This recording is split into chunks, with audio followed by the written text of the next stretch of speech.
The mansion was silent every night after the little girl went to sleep. At only 8 years old, Emma had spent most of her life in a wheelchair after a terrible accident had left her unable to walk.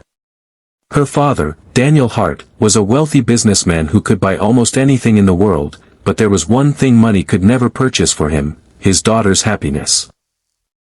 Since the accident, Daniel had hired nurses, therapists, tutors, and caregivers, but somehow every new employee eventually left.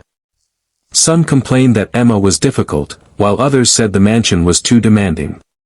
Daniel never believed them completely. He had started noticing small changes in his daughter. She became quieter whenever a caregiver entered the room, and sometimes she would look frightened without explaining why. Determined to protect her, Daniel secretly installed cameras throughout the mansion, especially in Emma's bedroom, playroom, and therapy area. He told himself it was only temporary. He needed to know what happened when he wasn't there. Then a new maid named Sophia arrived. She was young, humble, and had no impressive references, but something about her immediately caught Emma's attention. On Sophia's first morning, Emma watched her carefully from her wheelchair. Instead of treating her like a fragile child, Sophia sat beside her and asked, "What would you like to do today?" Emma simply pointed toward the kitchen. Sophia smiled and said, "Then let's make something together." Daniel watched from a distance, suspicious but curious. That evening, he checked the hidden cameras expecting to see the usual routine: Sophia cleaning, Emma sitting quietly, and nothing unusual happening. But one recording made him stop. Sophia had noticed Emma struggling to reach a small toy that had fallen beneath a table. Instead of grabbing it herself, Sophia carefully moved the table closer and encouraged Emma to reach for it independently. "You can do it," she whispered. Emma stretched, grabbed the toy, and smiled with pride. Sophia clapped softly. Daniel stared at the screen. No caregiver had ever encouraged Emma like that. The next day, something even more unexpected happened. Sophia turned part of the living room into a little activity space. She placed colorful objects within Emma's reach and created simple games designed to strengthen her hands and coordination. Emma laughed for the first time in weeks. Daniel watched every moment through the camera, but his suspicion slowly turned into confusion. Why was this maid doing more than anyone he had hired? Then, late one evening, Daniel saw Sophia sitting beside Emma after everyone else had gone to bed. Emma looked sad. Sophia didn't force her to talk. She simply stayed beside her and said, "You are not broken, Emma. Your life is still full of possibilities." Emma reached for Sophia's hand. Daniel felt tears forming in his eyes.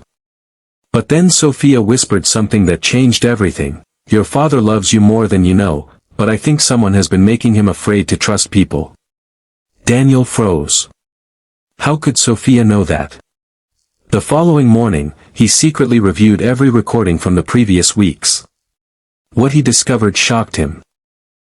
Several former caregivers had been careless with Emma, ignoring her requests and treating her as though she couldn't understand what was happening.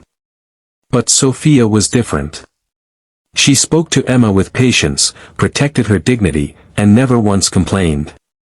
Then Daniel noticed something else on the footage. Sophia had discovered a hidden envelope in the mansion library containing documents that suggested someone had been manipulating Emma's medical arrangements.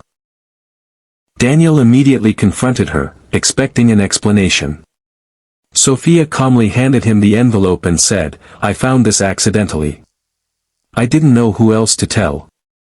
Daniel opened the documents and realized his greatest fear wasn't inside the mansion, it was coming from someone he trusted. He had spent months watching everyone through cameras, convinced danger was everywhere, while the person he needed to trust had been standing right in front of him. Daniel apologized to Sophia for doubting her, and more importantly, he apologized to Emma for believing that protecting her meant controlling every moment of her life. From that day forward, the cameras came down.